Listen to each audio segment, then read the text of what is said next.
Hey, it's Fox from InfernoFox Gaming. Metroidvanias, you know them, you love them, I do, let's rank them.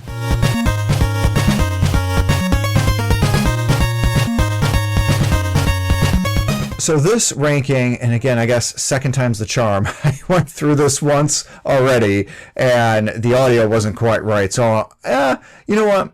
We're going to do it again so that you, the audience ears, don't bleed. I'm also doing this totally off the cuff, no script, so beware of the uhs and ums. But let's get right into it. Let's rank the Metroidvanias, and these are all the Metroidvanias that I have played. So you're going to see a lot of Metroid, you're going to see a lot of Vania, that of course Castle, and a number of like excellent indies. So this is inspired by Pam from Cannot Be Tamed, and I'll make sure to put a link in the description below for her take. And she has played a lot of Metroidvanias, some overlap, a lot not, and this will be a lot of fun. So make sure once you if you're chilling out listening to this or watching or whatnot, make sure once you're done with mine you check out hers. But jumping right in, we are going to talk about Axiom Verge.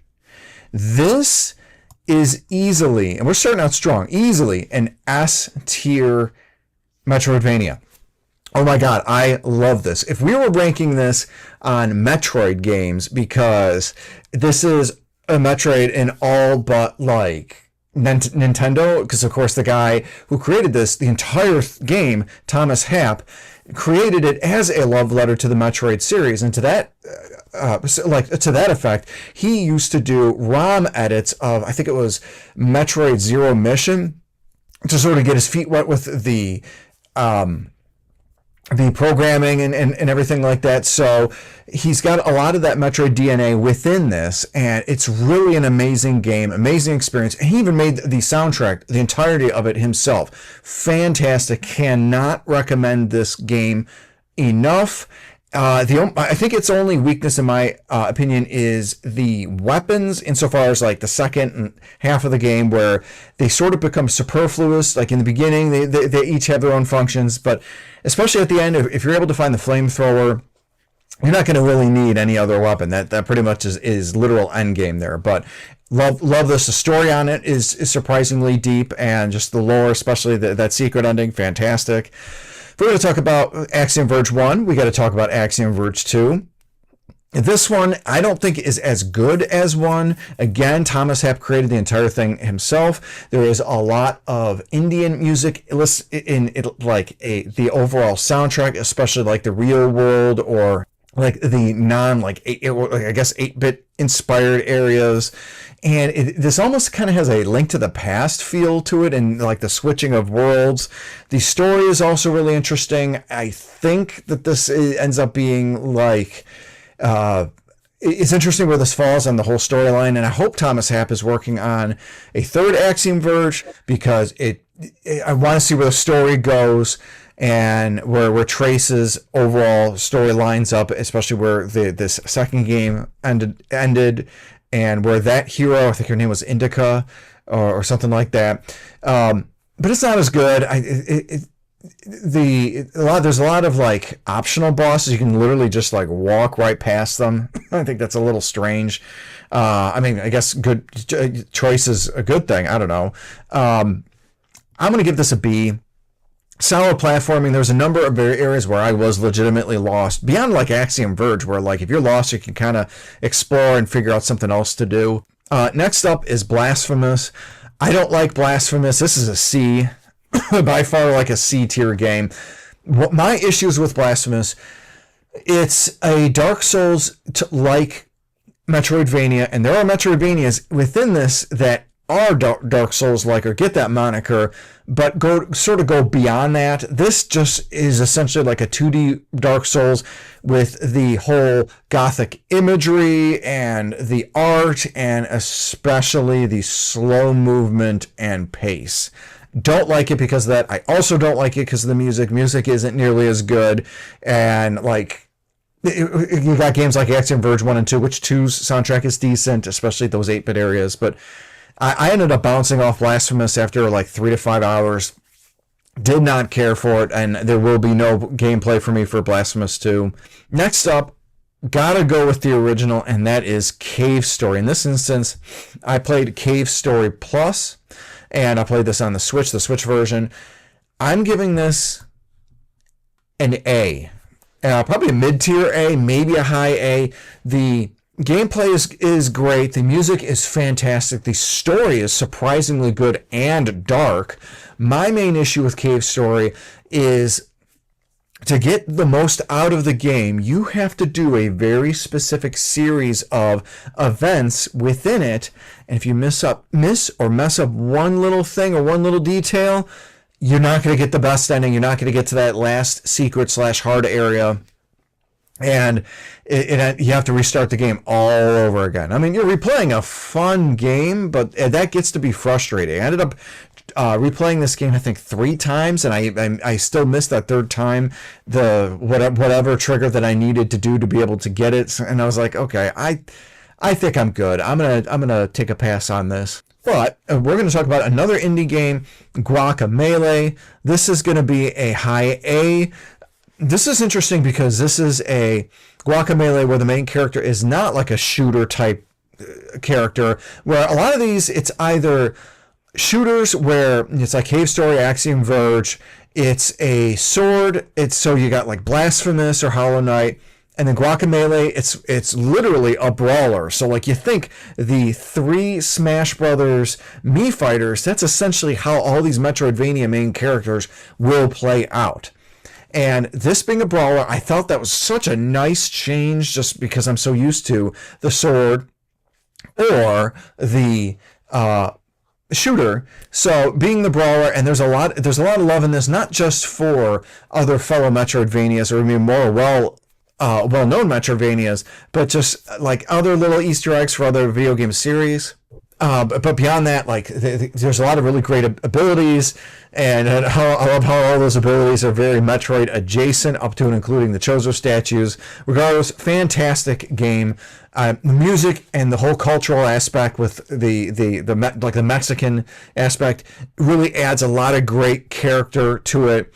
Guacamelee 2 is a little bit better than the first one. I don't like how, if you see here, it looks like Spider-Man next to Juan, the main character. I don't like how she drafts Juan back in to the fold in Guacamelee 2, but I like how the beginning of the game is very Symphony of the Night. It's a huge callback to that, so that's fun. Music also is great, and it really expands on a lot of the stuff with Juan, up to and including the chicken mode. The various modes and everything. Fantastic. Really recommend that. It's hats off, and I really wish there was a third one, but unfortunately we're going to be going with our first D tier here with Hollow Knight. Let me tell you all the things that are wrong with Hollow Knight. The problem is nothing. There is nothing wrong with Hollow Knight. Hollow Knight is absolutely a low S tier.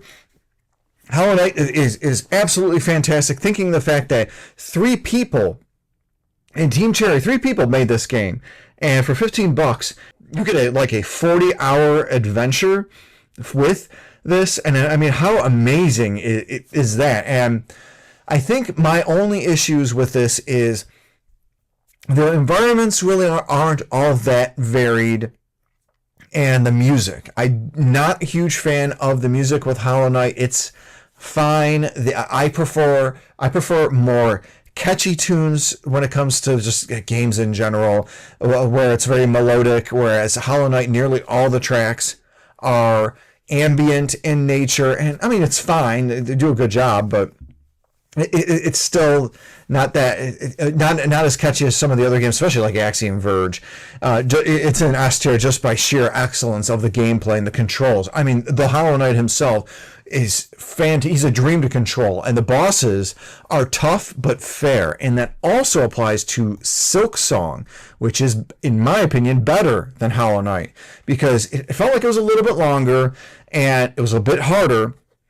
what makes up for it for me, the not only is the music better, being catchier, a bit catchier. Some of it is a little bit ambient, but all of the boss fights are bangers. I mean, just fantastic. The environments feel different enough, although there's quite a bit of gray. The best thing I loved about Silk Song is how fast Hornet is. Once I got the Wanderer crest, I pretty much stuck with that the entire game because the little itty bitty stub of a sword, but she swings it so quickly, and I just loved it. And that, just like Hollow Knight, how there's the secret last boss. With Silk Song, there's a whole entire Act 3 once you beat the game, and loved that. The number of those bosses were so hard, but again, fair. And how many times I died on the last boss, as well as I think it's the Scholar Singer, Carlita, the Red Ant Queen. Amazing. Just in the art on these, both of these, but I think especially Silk Song is wonderful. Fantastic game. Loved it. We're going to move on, and this one's going to be a little bit of a tough follow. Iconoclasts, I'm going to give this a B, a little bit below Axiom Verge. The main character, Robin, is super cute, but they commit the sin of the silent protagonist, especially for a surprisingly story-heavy Metroidvania. I was like, if we could have had her speak, that would have been great. This one also surprisingly gets very dark too, and I wasn't kind of expecting that. But yeah, it's pretty decent. If I remember right, it was a little bit more puzzle based too. The music's got a few bops, so it's decent. Infernax though, Infernax is fantastic. I'm gonna give this a very high A. The music is top tier, fantastic. It was made by one of my favorite YouTuber artists, Family Jewels, and another individual.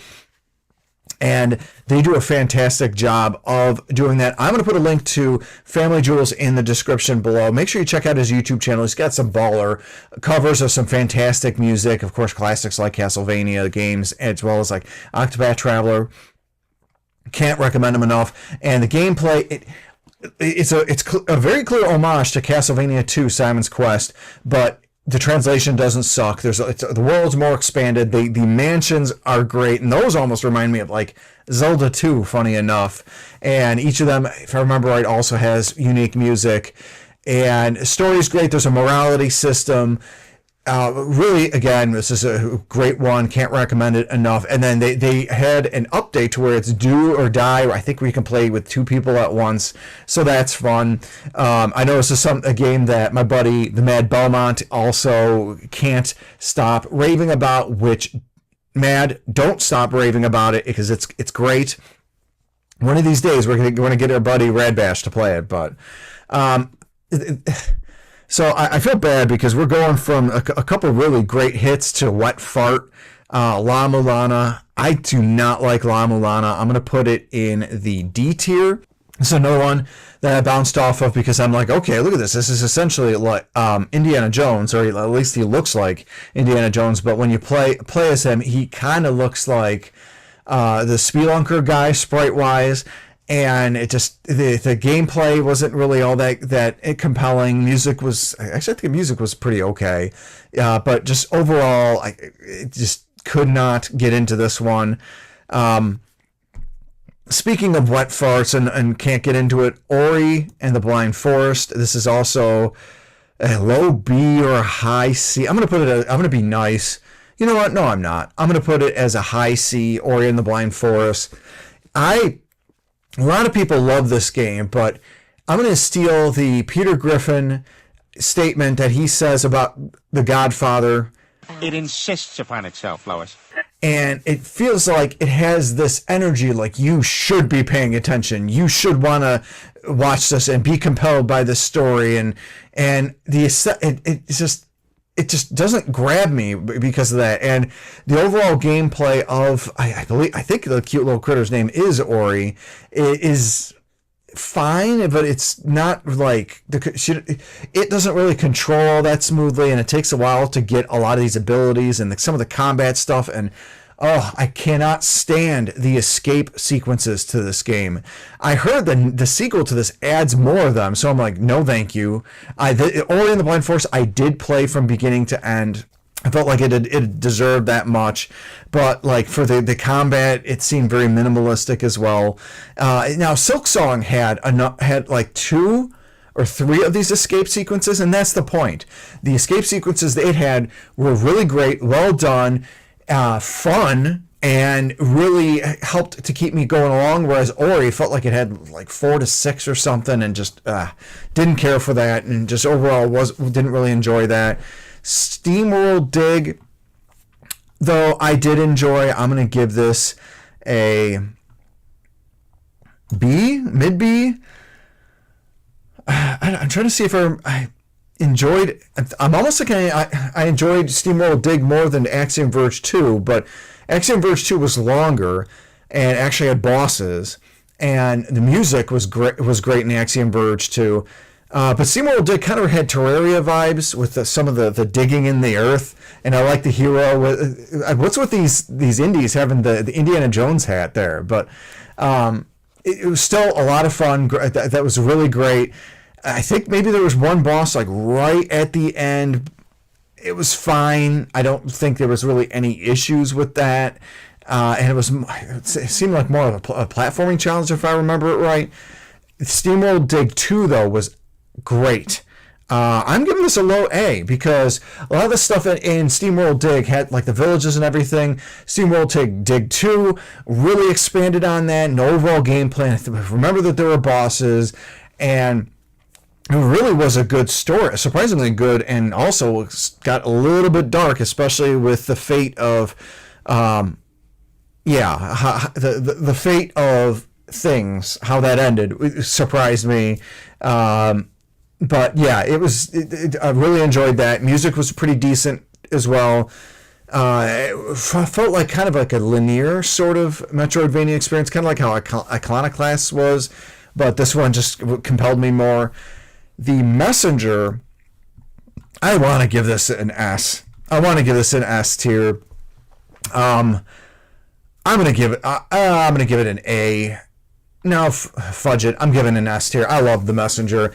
The first third of the game is like, or half of the game is like a Ninja Gaiden, up to and including great platforming, fun bosses. It's got a little bit of fun attitude to it, especially the shopkeeper. I love that guy, and I love all the Easter eggs and stuff like that. The music is top tier, god tier. I think that's why I would, instead of high A, I'm keeping the Messenger at S. I liked the Metroidvania aspect of it and the exploration of the world and some of the hidden stuff, especially that creepy ass escape sequence thing. That kind of was a little not unhinged, but unworldly or whatever. It was real creepy. I will admit I died at that quite a few times, but the DLC I didn't really resonate with as much because it's essentially the Messenger goes Hawaiian, just like I think Beetlejuice goes Hawaiian. I think that was supposed to be the original sequel, but yeah, it was okay. But yeah, the Messenger itself, the main game, fan-freaking-tastic. So we're nearing the end of the indies, and we're going to talk about Time Spinner. I'm going to put Time Spinner ahead of SteamWorld Dig, but right below. I'm going to put it. Yeah, I'm going to put it up, like right above the Axiom Verge 2. It's a little bit on the shorter side. I loved the story and the heroine and the just like the message that she has overall, and just the strength that she has as a hero. The weapons are really cool. Very clear Symphony of the Night sort of feel to it with the sprites. The profile pictures, maybe that's one of the things I didn't really like as much. They kind of looked not strange, but a little off, at least compared to how the sprites are. I was expecting a more anime aesthetic to the profile pictures because of the sprites. The music isn't as great, if I remember correctly.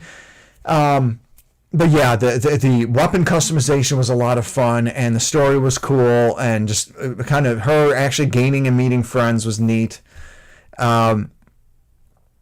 now, let's see. I am going to talk about Blaster Master Zero. Going a little out of order here. Blaster Master Zero. This would be a high A. Would be. But I'm putting it as a low A. One reason. And it uses or takes the first area's soundtrack, that song, then that's it. No areas 2 through 8 from the original Blaster Master, which is a huge freaking shame because the gameplay and then the added story beats, which are based on the manual and then this book that was released, sort of talking about Jason and Eve. It kind of was based off of that. I remember reading because they kind of added that character of Eve, but then this game continued that even more. It was a lot of fun, and plus I love the secret ending to this and how it leads into Blaster Master Zeroes 2 and 3, which I do still need to play. The biggest weakness is would have been a high A, maybe even dethroning Infernax for the high A if it took and remastered how they did with Area 1's stage music. But it didn't, so it's not. If we're going to talk about Blaster Master, the OG, I do consider this a Metroidvania just because of how you gain items and progress. What was great with Blaster Master Zero was how it made the overhead Jason versions of this, like the stages, made it fun and fair and compelling. Blaster Master, using Sophia on the 2D platforming is a blast, literally. What sucks is those 2D parts. So even though the soundtrack is, again, God tier NES, those overhead gameplay elements, especially in stuff like level 5 when you have to go through and fight the crab and I'm giving this a B. I'm going to put it at top B because of how crap ass that is. And another Metroidvania, Rygar, we are going to put in like high A. So what am I going to do with you, Rygar? Because your soundtrack is fantastic. Your gameplay is fun. It's so easy to get lost in this. If you don't know what you're doing or where you're going in Rygar, and there's the hints in it are super cryptic. Whereas all of these others really don't have that as badly, I didn't think. I have a lot of nostalgia and love for this because me and my brothers used to play this. Got a lot of memories playing this with my older brother, especially. Where am I putting you, Rygar? I am going to put you between Guacamelee and Guacamelee 2 because structurally, the RPG elements with Rygar, that also gets broke. Well, maybe that's a balancing. You know what? Fudge it. I'm going to put you a little below. The balancing with the RPG elements, if you can break Rygar really, really easily. Yeah, I said what I said. We're keeping it there. We are going to move into one 3D Metroidvania, and that's Batman Arkham Asylum. This game is ass. I dislike Batman Arkham Asylum. I'm putting it in the low D tier. Not the low D tier, high D tier. Better than La Mulana because number one thing is that I don't like licensed games generally don't like licensed games because it's lazy. It's lazy. You're not creating your own wholly owned content. This is essentially taking the voices from the animated series, but not being the animated series because the animated series. If you're gonna do a licensing and you're gonna use Kevin Conroy and Mark Hamill, the units from one of the greatest animated series of all time, Batman. You base it off of that. You're going to create a wholly new thing, but still kind of be its own. No. And then the second, the real, let's be honest, the gameplay, I didn't really resonate with myself. That's another aspect, like the beat 'em up sort of stuff. And the detective mode was okay, and the radar thing, that also didn't resonate. But the big reason, I'm going to be honest here, beyond those two first reasons, Batman Arkham Asylum it is where it is, because I did it like a Saturday afternoon thing where I played and I got about 10 hours in, and it's a thing where, I'm playing on the PS5 and I'm saving it, or the auto saves, and then I put it to sleep, and I play a little bit more on Sunday. So I'm dedicating a weekend, and then my partner Jamie Owls wants to play her game, so she plays her game, and then when I get ready to play on Monday, I lost 9 hours worth of progress. It brought me back to where I was after about an hour through the game. And again, there's no options to save, at least from what I've seen. And it's a thing where, like, to this day, no. Any game where I'm going to lose my progress, especially a game that doesn't offer you the ability to save, no. I said what I said. Batman's a D. Deal with it. You know what? Let me know in the comments section below. So, yeah. Moving on to better games. And I think that's like the last true D tier game, like from here on out going forward. Not the last C tier, but we're going to get to that. Bloodstained, Ritual of the Night. When the trailer released or started, I think one of the Sony things for the next Bloodstained game, I'm like, oh, this looks like Castlevania. It looks like, oh no, it's Bloodstained. I mean, I'm so excited for it because I grew up with drinking Coca-Cola, and I love Coca-Cola. When I drink a soda, that's what I usually prefer. And so when I saw that trailer, I'm like, oh man, I'm gonna be able to. I haven't been drinking Coca-Cola in forever. Oh man, and it's RC Cola. RC Cola is fine. It's good, but it's not Coca-Cola. So that's what Bloodstained Ritual of the Night is. It's the Coca-Cola of Symphony of the Night. It's good, and the story is good. Voice acting is surprisingly good. The options, everything like that. But it's not Symphony of the Night, and it's very clear there's so many influences of and from it, and like other stuff like Castlevania Order of Ecclesia, and maybe a little bit of Portrait of Ruin or Aria of Sorrow.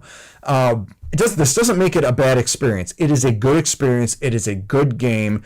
I would say it is shnikes. It is a good enough game where I would probably put it. I'm gonna say mid to high A, because it has a lot of these RPG elements that made Symphony of the Night absolutely fantastic, and the bosses were fun, maybe a little bit glitchy, not crazy. I didn't play it on the Switch. I played it on the PS4, knowing that the Switch version was so glitchy. But yeah, it was good. I had fun with it. We're going to be talking about glitchy. We got to talk about Castlevania 2, Simon's Quest. So, Simon's Quest, I have a lot of love for this game, and a huge shout out to not only the Mad Belmont, but my buddies Feral Inferno and the great Hungry Gorilla for joining me on essentially a love fest that I did, I think like a year ago or something, regarding Simon's Quest. I'm going to link everybody, all the YouTubers I mentioned. I'm going to put links to them in the description below, but I'm also going to link that video. If you like Simon's Quest, make sure you check that out. I have a lot of fondness and love for this game. Do I think it's a good game? If I was playing the Japanese version and I could read the translation and I could translate Japanese, I'd say yes. But I'm not. I played the American one. The townspeople lie, and the manual even says that to try and make up for the shoddy translating itself, and just some of it, kind of like Rygar. But even worse, I think, is just so either cryptic or just how would you know to take the red crystal and crouch against a cliff? Like, how would you know that? Thankfully, my older brothers and I grew up in the era of Nintendo Power, so that's how we got past a lot of that sort of bojazz. The music, absolutely stellar, and the gameplay is fantastic, and this is honestly one of the easiest Castlevanias. The mansion where you go collect all the parts, it's okay, get 50 hearts, buy a steak, get the Dracula part. Yay. Very, honestly, I'd say it's dull, and they're essentially just two big rooms, and it's the same music in each of the 5 mansions. and there's only 2 bosses in all 5 mansions, and I think they're both they're both optional. You just walk right across them. I'm going to give this a low B. And I'm being nice. I like Simon's Quest. I don't buy into any of the angry video game nerd stuff. I mean, I've never seen any of his content, but I've heard his review of Simon's Quest is notorious. You haven't seen angry video game nerds content? No, I don't. Let's move on here. Sorry, guys. We're going to talk about Castlevania Circle of the Moon for the Game Boy Advance. Game Boy Advance and DS ones, I did not play on the original console. I played on the Castlevania collections on the Switch. And these, I'm so glad Konami did this, because otherwise, how the heck am I going to play these games?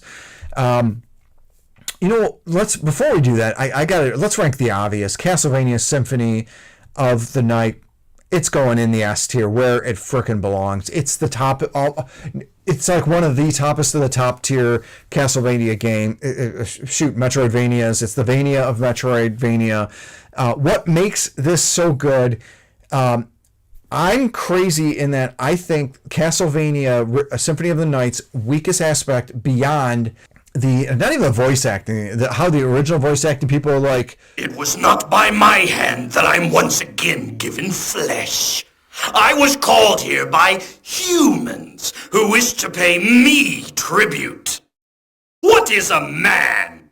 A miserable little pile of secrets. But enough talk. How about you?" Beyond that, I actually like that. Like, that's not the worst part of the game. The weakest part of Castlevania Symphony of the Night is the music.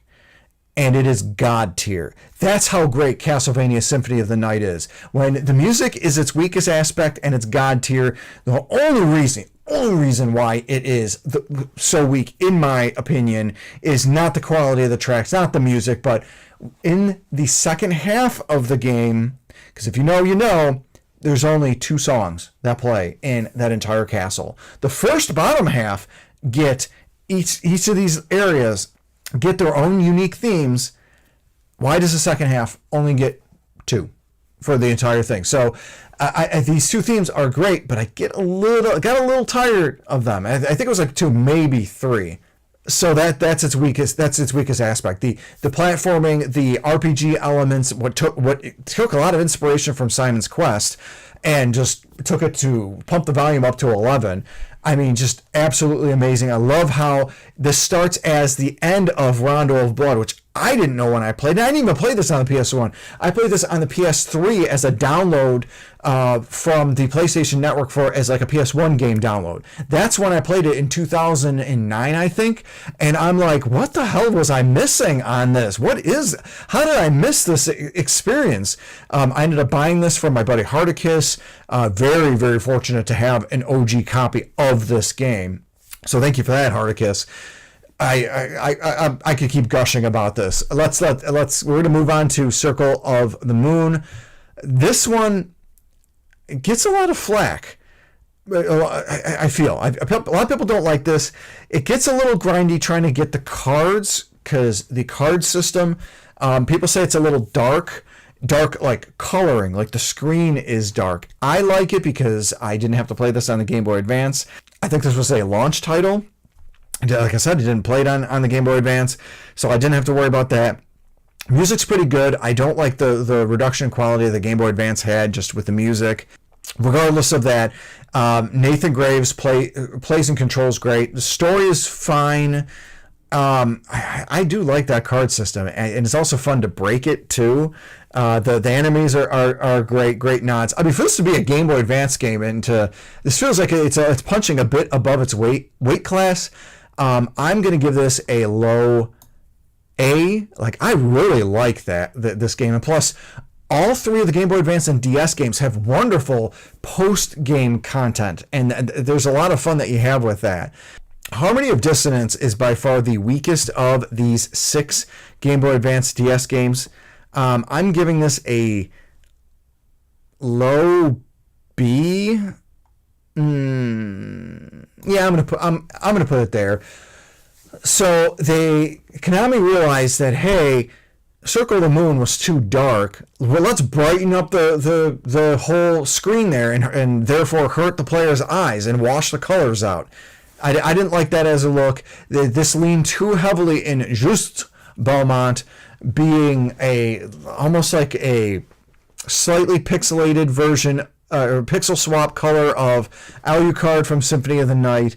The story was okay. I felt like it was another retread, kind of how the previous game was, although there's a girl in the mix, and it was kind of meh. And I remember that I think there was a whole thing where like a course they have to run around and guide a ball or boulder or something, and it was meh. Like very forgettable. Did not care for this one at all. It had some good post game content, but if we're talking about games that are not forgettable, all I gotta say is Battle Against Julius Belmont. This is putting Aria of Sorrow high A tier. I think it's gonna dethrone Infernax.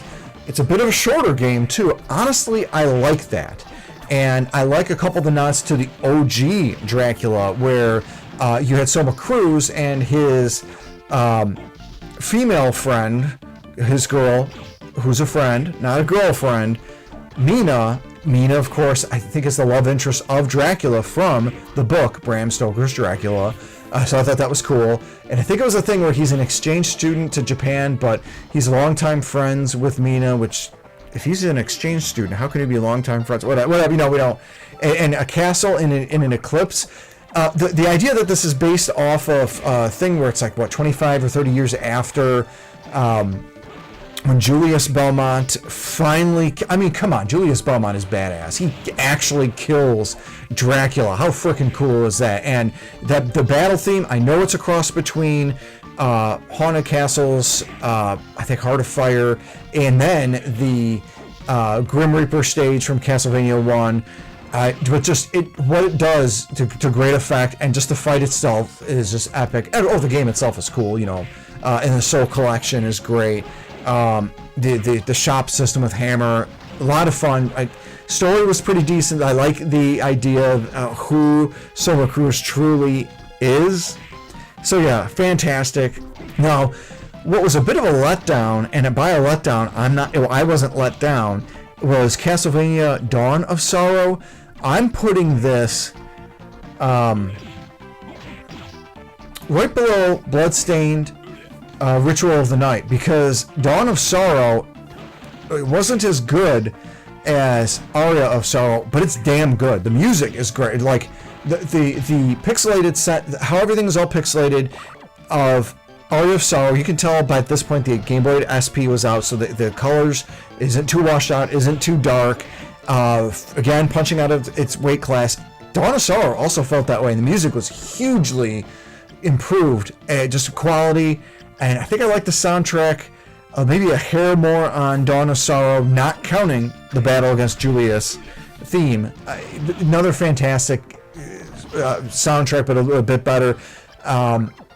The detail and the graphics and the pixelated enemies, fantastic. What I didn't like with Dawn of Sorrow was how anime aesthetic the profile sort of became, and almost like a simplified anime aesthetic. I didn't really care for that much, so that ended up kind of being the story is also weaker. It's genuinely weaker too, where you've got a whole bunch of these wannabe villains. It's essentially, and just that didn't really resonate with me as much. But beyond that, the castle itself is fantastic, and the music's great. The abilities are great. The souls are back and are great. I think I had an easier time picking up some of the more rarer randoms, so that was good. Now, the Castlevania Portrait of Ruin, the dual aspect of this between the two protagonists, I almost wish that there was an option you could have connected with a friend, and you would have been able to play this and have both people and play, and then maybe have a thing where the enemies spawn match the fact that there's two of these heroes fighting. But this, like all the previous ones, like I mentioned, the post game is absolutely fantastic. The thing with this is, when I played Portrait of Ruin, I was also playing through, I think, like the sixth Trails game, and the writing on those and the translation is absolutely fantastic. And then you move to Portrait of Ruin, and I'm like this, like, ugh, I don't know if it's a translation or just, it's terrible. The writing in this is awful, which really is a shame, because there's surprisingly some really cool nods to the Sega Genesis Castlevania Bloodlines in Portrait of Ruin. It would have been really great to have a better translated story to match that. But regardless of that, the oh my gosh, and the best thing about Portrait of Ruin is absolutely the final boss. Dracula says, "Hold my frickin' beer," because you have to fight both Dracula and Death at the same time. And it was hard as nails. One of the hardest battles in these DS Game Boy Advance games. But it was so worth it. Just badass. The idea that you have to fight both of them. And I loved that. It was a pain, but I loved it. I died so many times. I'm like, I don't care. This is freaking awesome. This is a high A. I don't know. I'm going to put this low S. Because not only is continuing the great pixel art, it kind of keeps with the crappy profile pictures, but the music's decent, and the fact that it's got the Mario 64 like portraits, and that brings variety. Like you're in Egypt, and I think you're in like Greece and stuff. That's great. That was one of the things I loved about Castlevania Bloodlines. Another sort of link to that game where there's all these different areas and you're sort of globe-trotting, but within these portraits.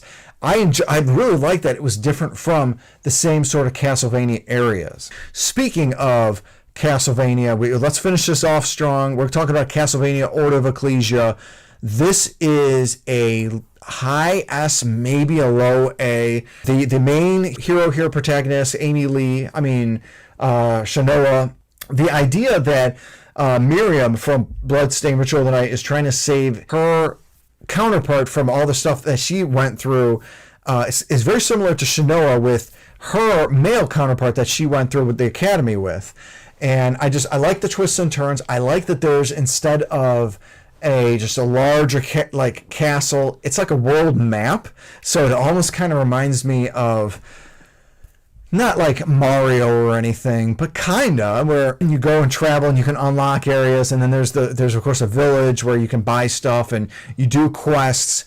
And Shanoa was pretty weak, and that's a good thing. She starts off, I feel, pretty weak, and you really have to start from scratch and really gain your strength. As I think she loses her memory. That's another sort of tropey thing, but she really gains all her abilities and souls, and I think they're souls. And that's where another nod that Miriam's Ritual of the Night kind of takes from Shanoa. Fantastic, and the music's also wonderful. I really like just how that's sort of like, you really have to be careful, where she almost feels like a glass cannon where she's that weak. And then the end, I love when she runs into Dracula, and Dracula's kind of like, "Oh, hey there, fair maiden.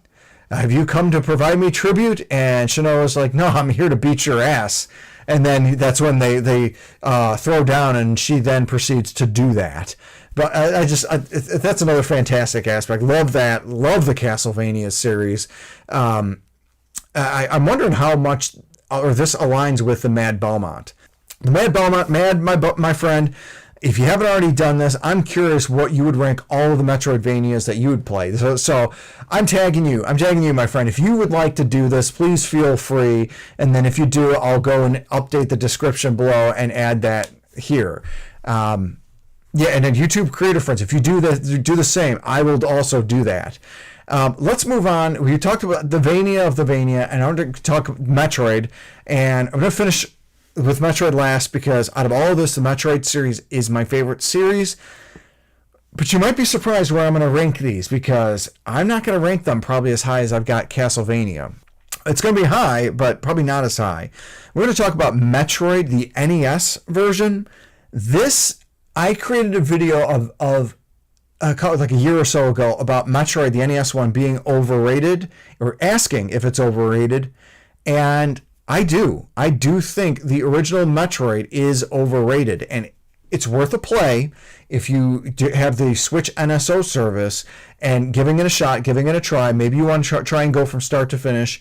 But if you want to play this, if you want to play Metroid, get the experience of the first game in the series, play Metroid Zero Mission. That being said, Metroid, I'm giving this a low B. The music is great. For its time, it is good. But, I mean, if you've ever had the password, entering a password with this, whenever I come over to a new friend's house or I upgrade my Wi-Fi and I'm given a new rep code and I'm plugging in that password for the rep code, I immediately get flashbacks to when I was like 5, 6, 7 or so years old, and I am desperately trying to enter my password on Metroid to get back to where I was, and failing because maybe I put a little O, or maybe I put a big O, or maybe I put a 0. I don't know. And that's how stupid or dumb, honestly, the password system is. And in the Famicom, if I remember right, they got a save because it was on discs. They could save their games. We had to deal with stupid freaking passwords. I understand why and everything like that. It was a product of this time, and then there's a bit of jank with Samus's movement and shoot, like especially like jumping and shooting. You're committed to the direction you're shooting, and then the fact that you can't shoot to the end like in future Metroids, and just there's just a lot of stuff like that. I do like the freeform build. You can literally go and fight Ridley instead of Kraid. That's usually what I do. I go straight for Ridley, get the various suit, do Kraid, and then 86 Mother Brain. Panic-inducing end sequence when you have to go up the blocks. My 7-year-old self did not appreciate that much when I could finally beat the game. Yeah. Otherwise, it is good, but Zero Mission absolutely should play, and Zero Mission is absolutely like an S-tier game. It's a bit handholdy. It sort of removes that isolation aspect that the original NES Metroid had, which I think is great. That's one of the best parts. One of the good parts of the NES Metroid is the isolation.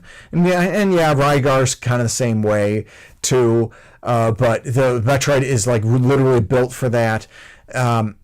Zero Mission with all the Chozo statue check-ins, that really sort of reduces from that. Beyond it, though, the music is absolutely stellar, even with the Game Boy Advance tinniness. The graphics are fantastic. Samus controls even better than how she did in Metroid Fusion, because I have a lot of issues with Metroid Fusion. The unknown abilities, when I picked those up playing that for the first time, I'm like, what the frick is this? And then when you unlock those and how those are unlocked, and then how Samus becomes when those are unlocked in late stage game is fantastic. You definitely feel like powered or almost overpowered at that point, especially taking, and then like I normally don't like stealth missions, but the Zero Suit Samus portion of it was pretty tolerable. I'm going to say pretty tolerable. There are people who like stealth and probably love that. I don't like stealth, so I'm, again, tolerable. It was okay. Yeah. I like the improved Kraid battle, Ridley battle. Yeah, absolutely fantastic. Another letdown with this game is the last boss. And I like how this links into Super Metroid with the wrecked ship. That also is pretty cool too. So fantastic. Really, really like this game a ton. I'm going to put it as a high A because of... fudge it. Let's leave it as an S. Let's keep the timeline going with these games, and we're going to talk about Metroid Primes 1 through 3, because that's how it goes. It goes the NES Metroid, Primes 1 through 3, and then 2. Metroid Prime is God tier. It is absolutely a S-tier game. The only reason it's not higher than Symphony of the Night is the artifact hunting.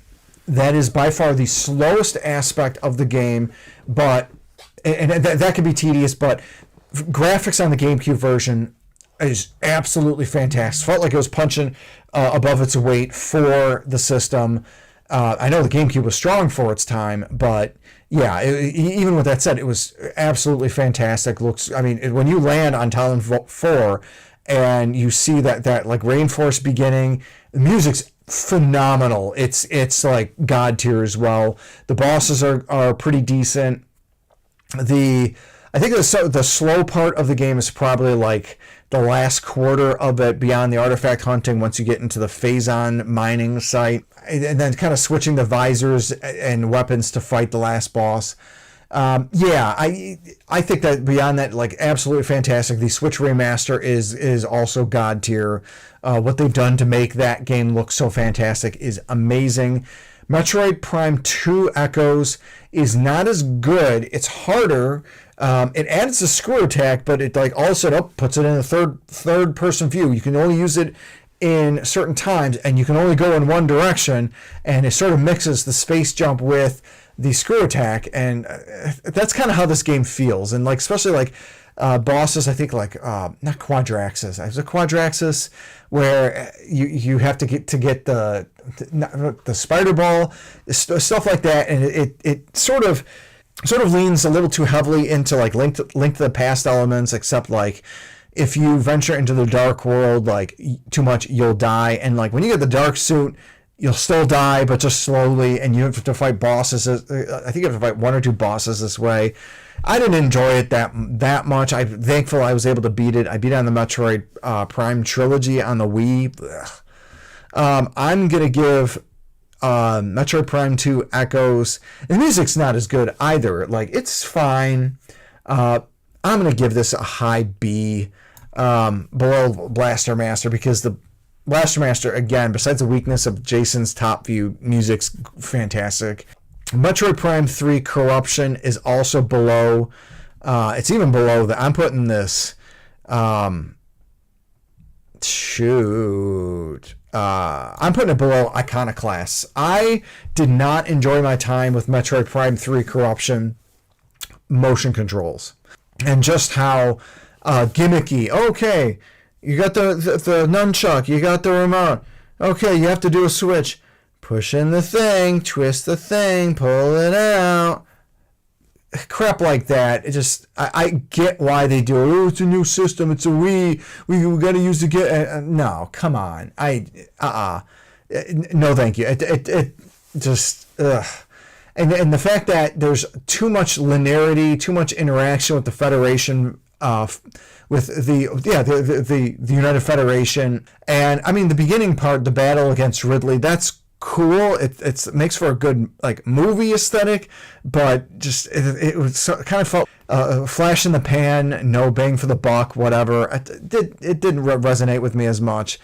Its music it also isn't as good. Everybody says Skytown looked good. It was okay, but having to constantly like go like this and hold up the thing, no.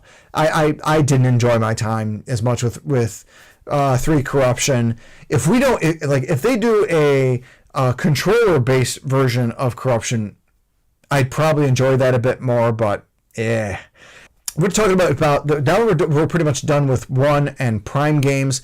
I'm not ranking Hunters because I played the multiplayer quite a bit. Didn't play really much of the campaign because I think the campaign just felt like more of the multiplayer, just with bots and whatnot. If I'm remembering that right, obviously correct me in the comments section below. And plus, I didn't like using the style. I'm left-handed.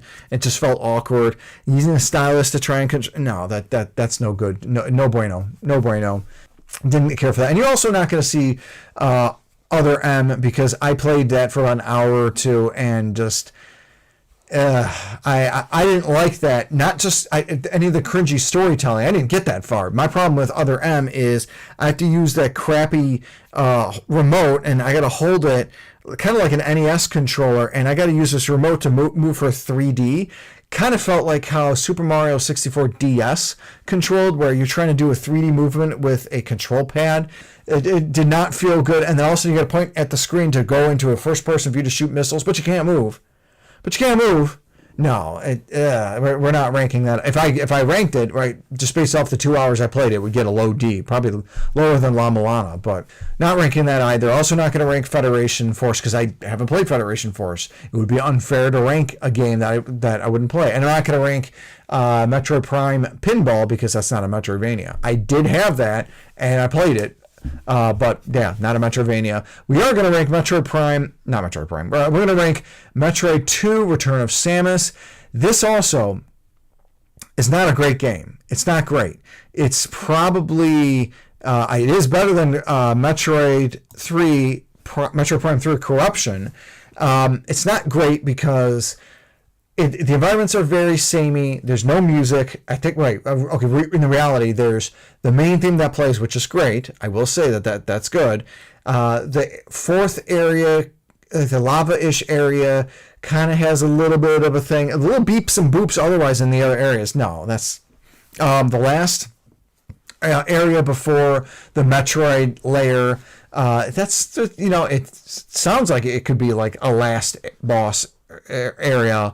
That last Metroid thing, though, is creepy. The Queen Metroid theme is good, though, I will say. The gameplay loop of finding all 39 Metroids does kind of get tedious a little bit.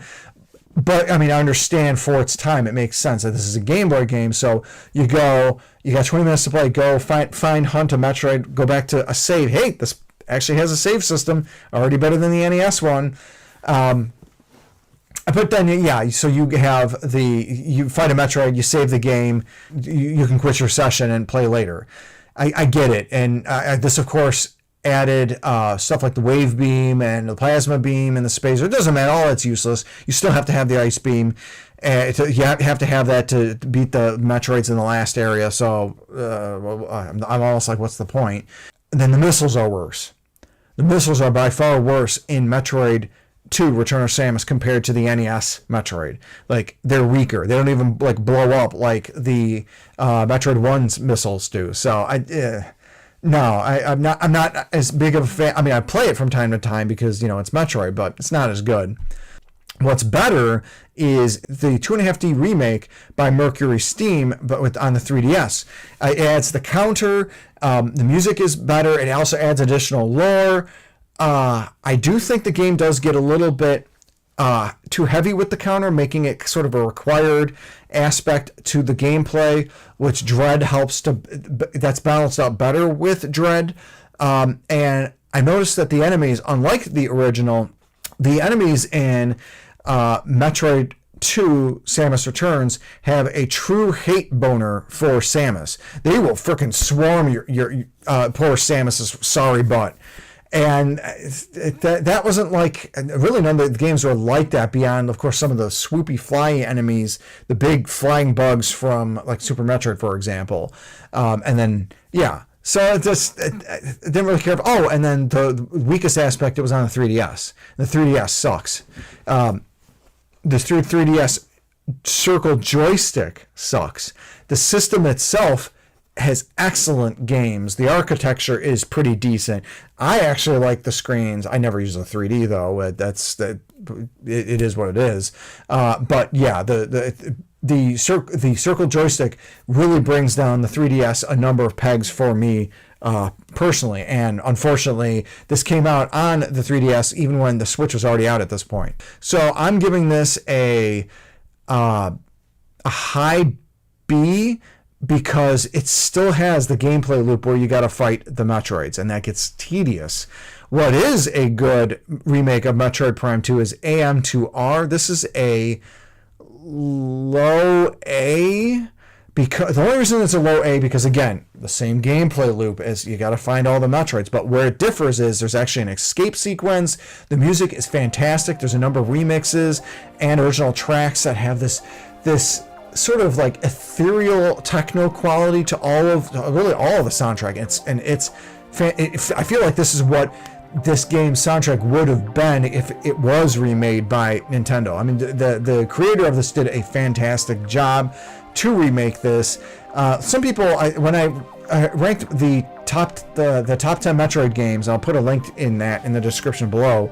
A lot of people thought that this was overrated. I don't think it's overrated. It's fantastic. It's got a number of the gets and like the items, missiles, and everything that are tough as nails to get. You have to learn the system to be able to get them, which is great because I think like Metroid Dread really leaned into that, and the Mercury Steam remake of Metroid 2 also did. So that's really fun. And I also didn't like the last boss of the remake of Metroid 2 for Mercury Steam. I didn't like that.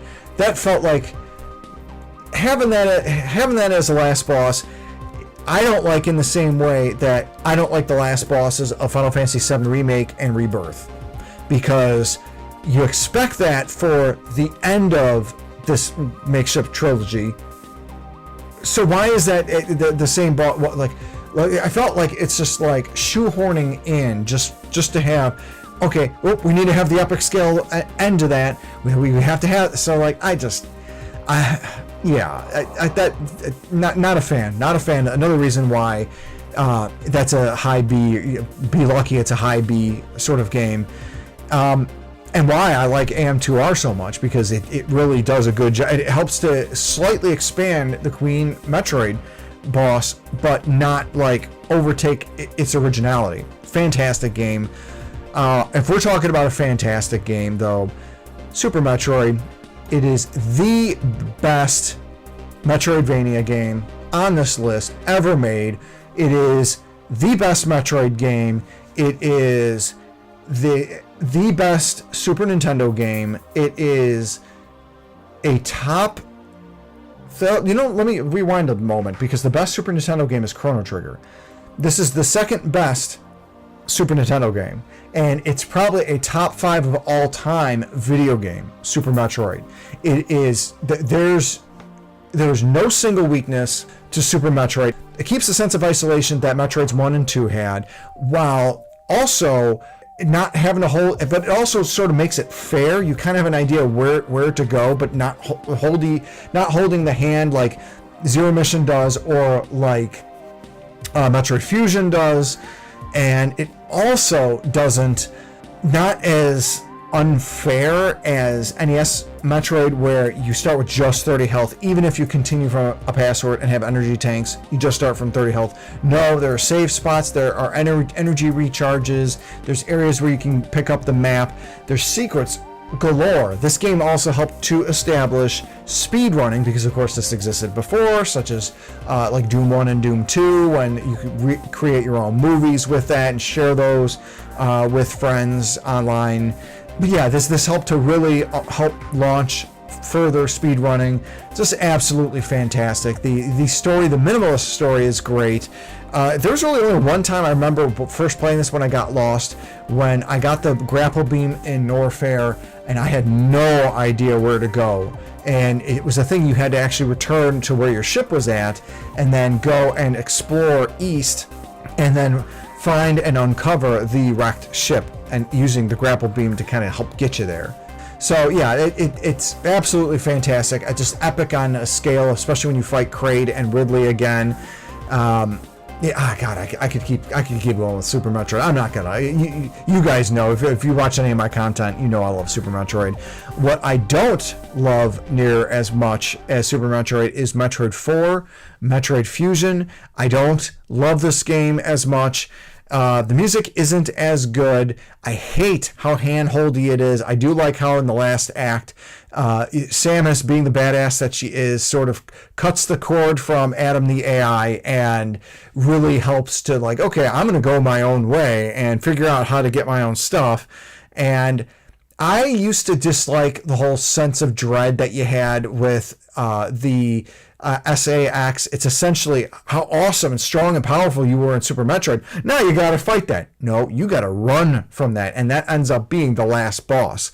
I didn't like that about that when I first played it. In hindsight, I think it's pretty badass, and it adds that not just sense of dread, but when you hear the clop, clop, clop, clop of Samus's old suit as it's hunting you, that is cool. Like that aspect, and then just some of the exploration of the area and everything. That's actually pretty fun. I don't have fondness for that, and I also don't like how like rigid that Samus controls. You can't do the wall jump near as well as you can in Super Metroid, because you could like break the game with the wall jump. They took that out with Metroid Fusion. I don't like that. I'm giving this a low A, less than AM2R. I'm not. I do think it's generally a you know what? No, it's not a better game than SteamWorld Dig 2. I remember playing SteamWorld Dig 2 and just having a blast with that. I don't remember having a blast, especially my first time playing Metroid Fusion. I had to force myself through Metroid Fusion, and I played it when it first came out. And then I can play through it again. I think I played through it like 2 or 3 times after beating it. Since 2002 it came out, and like I could do it. It can be fun, but it wasn't as great. What is great is Metroid Dread. This is a low S. No, it's not a low S tier. Let me think on this. Its weakness is the music. Metroid Dread does not have good music, and that is a huge swing and a miss, because Metroid games are known for the strength of their soundtracks. And I mean, Kraid's in this game. They don't say how Kraid came back, but you missed the opportunity of having the Kraid or Brinstar Depths theme from Zero Mission and NES Metroid. You missed the chance to play that in that area that Samus is in before you fight Kraid. That was a missed opportunity. Beyond that, of course, like, I love the Emmys. Like, I love to hate the Emmys, but I love the Emmys. I know it gets a little samey having to fight them, and I was critiquing about the Metroid 2, but there's like, 7 or 8 Emmys, 39 Metroids in the Metroid 2 games. So it's not the same. Like, I enjoyed like being able to like figure out ways to duke and miss getting attacked by the Emmys. That was a lot of fun. And oh my gosh, what is with the first party Nintendo Switch games having badass final acts? Like, think of Super Mario Odyssey, absolutely badass. Breath of the Wild was a little bit but even still, like, I thought that was pretty neat to have, like, the thing with Zelda. Wasn't there a horseback aspect? I hope I'm not just thinking of Twilight Princess. I could have sworn there was a horseback aspect of Breath of the Wild. That was a weaker one. Tears of the Kingdom was absolutely amazing. Metroid Dread. I mean, before I say that, even Kirby in the Forgotten Land, absolutely amazing final part. Not Switch, but Switch 2, DK Bonanza, absolutely amazing. Metroid Dread right up there. Oh my god, the last fight against Ravenbeak, by far the hardest battle I've ever had in a Metroid game. I've never had such a hard battle, and it does have a required QTE aspect to it. I think once, maybe twice, and I don't like QTEs, and that part does suck, but you get beyond that, it's amazing, fantastic freaking fight. And just once you get past the 3 phases, and then you get to where Samus has her own going Super Saiyan moment, that part and aspect, just awesome. Love that. Just Dread is absolutely. I haven't even talked about, like, the environments look great. Samus controls like a dream. The graphics are great. Again, this is for the Switch. I'm really hoping that they've got Mercury Steam working on a 2D Metroid 6. I hope that's a thing. I hope it's a quantity.